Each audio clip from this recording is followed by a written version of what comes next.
Assalamualaikum warahmatullahi wabarakatuh. Kembali lagi di SIM TV bersama saya Izzuddin Abdurrahman di Fivers News. Nah, di video kali ini kita akan membahas salah satu berita yang viral belakangan ini. Nah, tanpa basa-basi, langsung saja ke beritanya. Berita kali ini adalah syarat dan ketentuan pemulangan WNI dan Haji tahun 2020.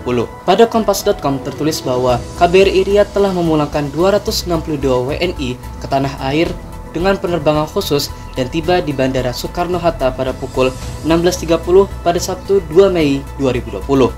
Pemulangan para WNI sempat terhambat kebijakan lockdown dan penutupan penerbangan internasional oleh pemerintah Arab Saudi. Koordinator Perlindungan WNI KBRI Riyadh dan seluruh staf KBRI harus cepat reaksi siang malam terkait proses pemulangan WNI di penerbangan khusus ini.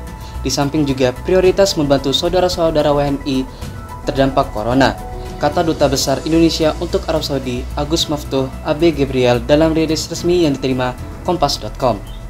KBRI Riyadh mengupayakan kepulangan WNI dengan melakukan pendekatan dengan maskapai Saudia Airlines. Setelah sekitar 1 bulan bernegosiasi, akhirnya Saudia Airlines bersedia untuk mengangkut WNI ke Indonesia pada Sabtu 2 Mei 2020.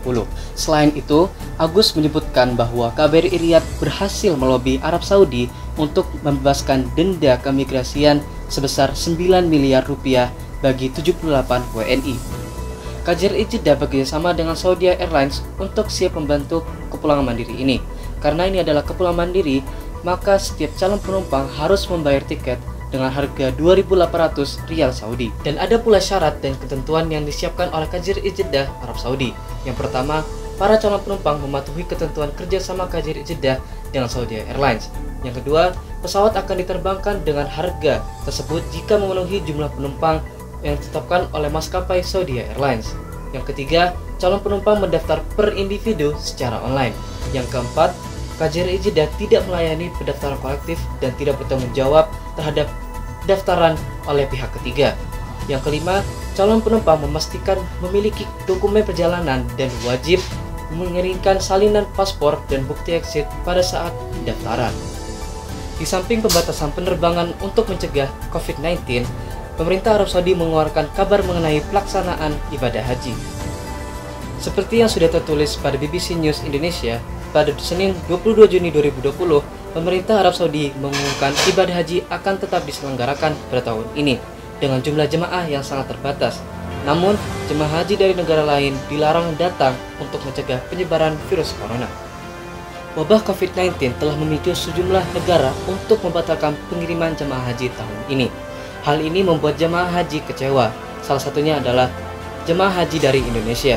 Mereka mengatakan bahwa mereka telah menunggu selama 8 tahun dan dibatalkan karena wabah COVID-19 ini. Seiring keluarnya pembatalan ibadah haji, jemaah haji reguler dan khusus yang telah melunasi biaya perjalanan atau tahun ini akan menjadi jemaah haji pada tahun 2021.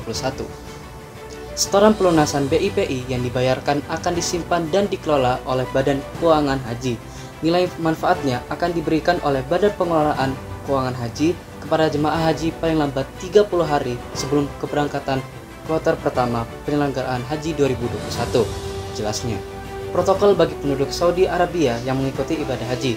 Menteri Urusan Haji Arab Saudi Muhammad Benten mengatakan dalam jumlah pers daring bahwa pemerintah tempat tidak akan mengizinkan jemaah dari luar negeri, namun akan membolehkan sekitar 1.000 orang yang bermukim di kerajaan tersebut untuk menjalankan ibadah haji tahun ini.